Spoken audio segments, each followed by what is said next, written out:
1968. The world was on fire. Protests, assassinations, and a cultural revolution were shaking the foundations of society. But nowhere was the fire burning hotter than in the jungles and cities of Vietnam. This year would become the pivotal moment, the turning point of the entire conflict, and it all began with a celebration that turned into a bloodbath. Welcome to Chapter 5. The Tet Offensive. By the start of 1968, the American public had been hearing the same message for years. We are winning. There is light at the end of the tunnel. General William Westmoreland, the commander of U.S. forces in Vietnam, had just returned to Washington in late 1967 to reassure the nation. He painted a picture of an enemy on the ropes, weakened and incapable of mounting any major offensive. The prevailing belief was that the war, while tough, was progressing. Victory, it seemed, was within reach. The narrative was one of steady, grinding success. But in Hanoi, a different plan was being forged. A plan so audacious, so daring, it bordered on suicidal. North Vietnamese leaders, led by Le Duan and General Vo Nguyen Giap, decided to risk everything on a single, massive gamble. They called it the General Offensive, General Uprising. Their goal was to strike dozens of cities and military bases across South Vietnam simultaneously, hoping to spark a popular uprising among the South Vietnamese people against their government and their American allies. They believed that if they could show the people that the Saigon government was weak and the Americans could unprotect them, the masses would rise up and join their cause, ending the war in one fell swoop. The timing for this massive attack was chosen with meticulous, cynical precision. Tet, the Lunar New Year. Tet is the most important holiday in Vietnamese culture, a time for family, peace, and celebration. Traditionally, an informal truce was observed by both sides during this period. Soldiers went home, defenses were lowered, and a sense of calm settled over the war-torn country. It was the perfect cover.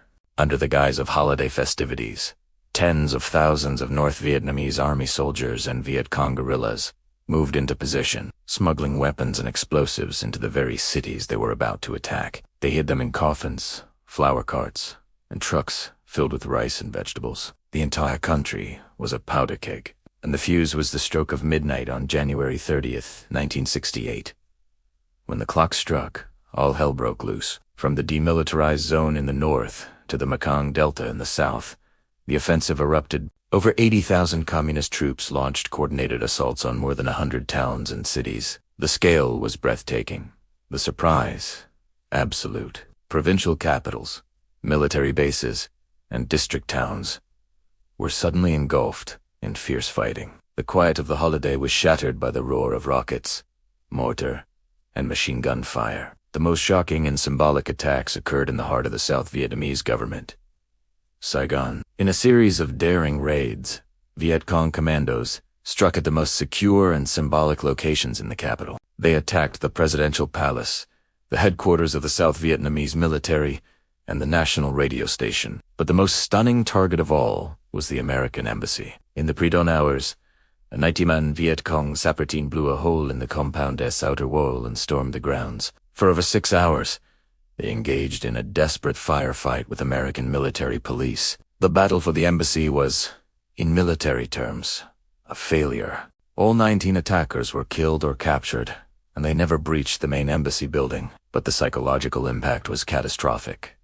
This was the American embassy, the very symbol of American power and presence in Vietnam, and it was under attack. News reporters, who were staying in hotels just blocks away, rushed to the scene. Soon, images of the chaotic battle were being beamed into every living room in America. The sight of American soldiers fighting for their lives on the embassy lawn utterly destroyed the official narrative that the enemy was on the verge of collapse. If the U.S. couldn't even protect its own embassy in the middle of Saigon, how could they possibly be winning the war? The fighting wasn't just in Saigon. The ancient imperial capital of Hue was overrun and would become the scene of the longest and bloodiest battle of the entire offensive. For 26 brutal days, U.S. Marines and South Vietnamese troops fought house to house, street by street, to reclaim the city. The fighting was savage, reminiscent of the urban battles of World War II. When Hue was finally recaptured, a horrific discovery was made. The communist forces had systematically executed thousands of civilians, government officials, intellectuals, priests, and even women and children, burying them in mass graves. The Hue massacre was a chilling reminder of the brutality that lay at the heart of the conflict. Across the rest of South Vietnam, the story was largely the same. The general uprising that Hanoi had counted on never materialized. The South Vietnamese people did not rise up to join the Viet Cong. In fact, the brutality of the offensive, especially the massacre in Hue, horrified many and hardened their opposition to the communists. Militarily, the Tet Offensive was a disastrous defeat for North Vietnam and the Viet Cong. They suffered staggering casualties, losing an estimated 45,000 soldiers-men they could not easily replace. The Viet Cong infrastructure in the south, which had been built up over years, was effectively crippled for the remainder of the war. From a purely military standpoint, the battle was a decisive victory for the U.S. and South Vietnam. But wars are not just fought on battlefields. They are also fought in the minds of the people. And on that front, the United States suffered a devastating, irreversible defeat. The media coverage of Tet was relentless and visceral. For the first time, the war wasn't a distant event described by officials in press briefings. It was immediate, bloody, and chaotic, playing out on the evening news. Americans saw the iconic and horrifying photos of South Vietnamese General Nguyen and Ngo Clon executing a captured Viet Cong officer in the street. They saw the ruble-strewn grounds of their own embassy. They saw American boys fighting and dying in places they were told were secure. The gap between what the government was saying and what the public was seeing became a chasm. The credibility of the Johnson administration was shattered. The most trusted man in America, CBS News, anchor Walter Cronkite, traveled to Vietnam to see the situation for himself. Upon his return, he delivered a televised editorial that would become a defining moment. He declared that the war was a stalemate and that the only rational way out was to negotiate. When President Lyndon B. Johnson heard this, he reportedly said, "If I've lost Cronkite, I have lost Middle America."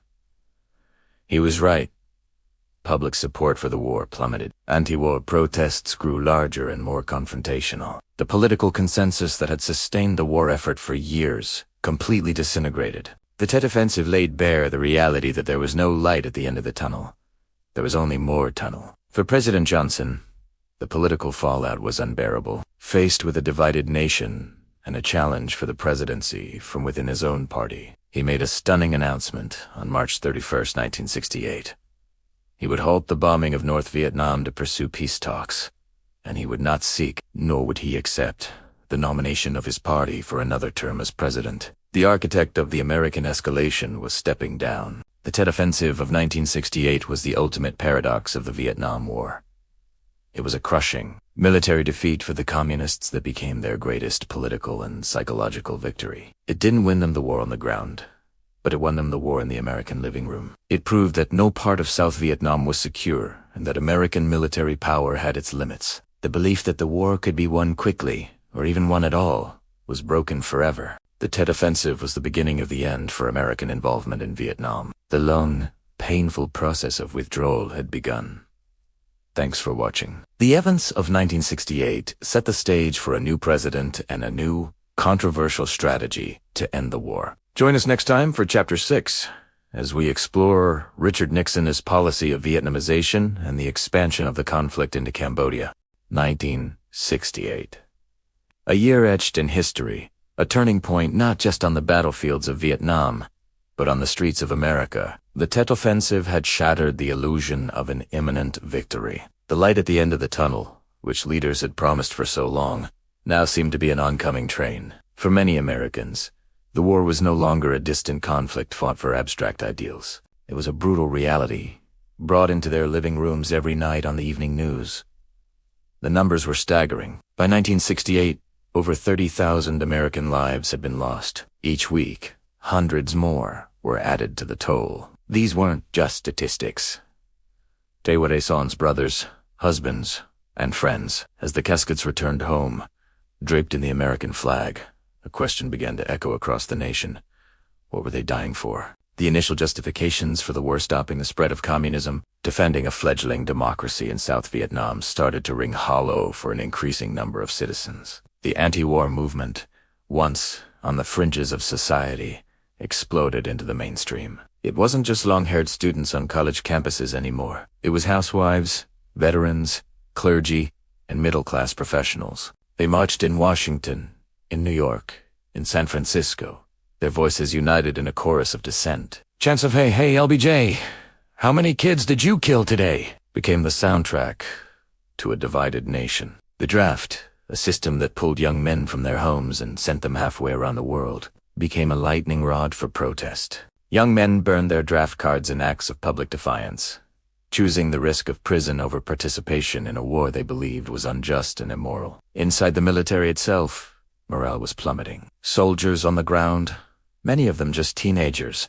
were facing a determined and elusive enemy in a grueling guerrilla war. They fought bravely, but the question, "Why are we here?" was no longer just being asked back home. It was being whispered in the rice paddies and the jungles of Vietnam. Disillusionment grew as soldiers witnessed the corruption of the South Vietnamese government they were supposed to be defending and the immense suffering of the civilian population caught in the crossfire. Letters home were filled not with patriotic fervor, but with exhaustion, confusion, and fear. Some soldiers began to openly question their orders, a breakdown in discipline that the military command found deeply alarming. The media, which had initially been largely supportive of the war effort, began to change its tune. Respected journalists like Walter Cronkite, once a voice of the establishment, returned from Vietnam after the Tet Offensive and delivered a stunning televised editorial. He declared the war a stalemate and suggested the only rational way out was to negotiate. For millions of Americans, hearing this from the most trusted man in America was a pivotal moment. If Cronkite had lost faith,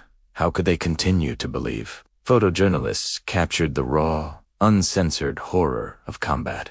Images of wounded soldiers, terrified children, and devastated villages filled the pages of magazines like Life and Time, making it impossible for the public to look away. Then, in March of 1968, a dark secret was exposed that would forever stain the honor of the U.S. military and galvanize opposition to the war. The My Lai Massacre. Details emerged of a horrifying incident where American soldiers had systematically killed hundreds of unarmed Vietnamese civilians, mostly women, children, and elderly men. The initial cover-up by the military eventually crumbled under the weight of evidence gathered by investigative journalists. When the story broke a year and a half later, the graphic photos and first-hand accounts sent shockwaves of horror and shame across the country and the world. For many, My Lai was the ultimate proof that the war had corrupted America's soul. It was no longer a fight between good and evil. It was a moral quagmire. Faced with this tidal wave of opposition, the American leadership was in crisis.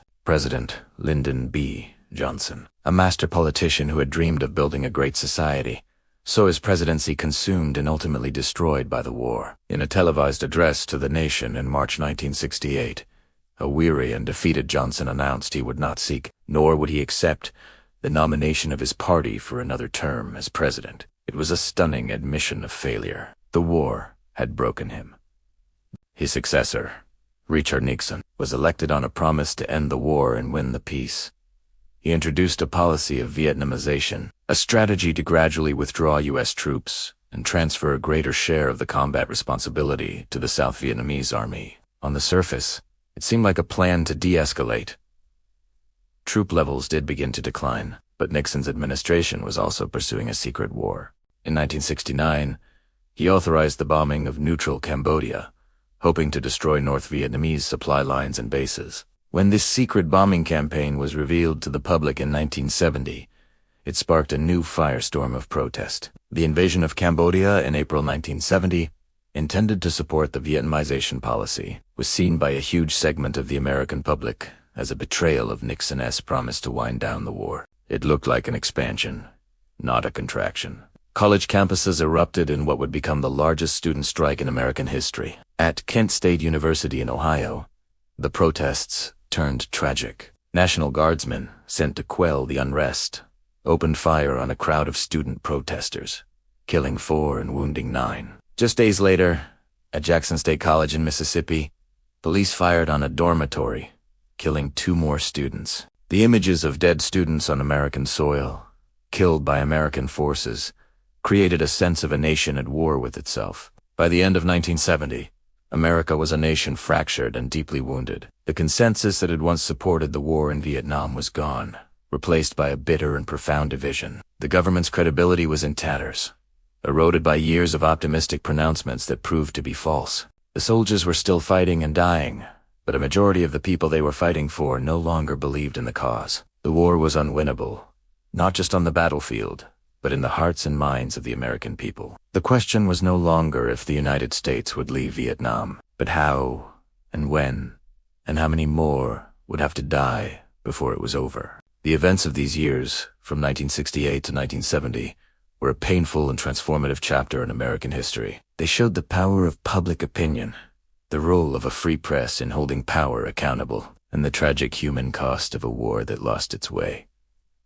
If you want to watch the next chapters of the Vietnam War, don't forget to like, share, and subscribe to Whispering History Tales. Thanks for watching.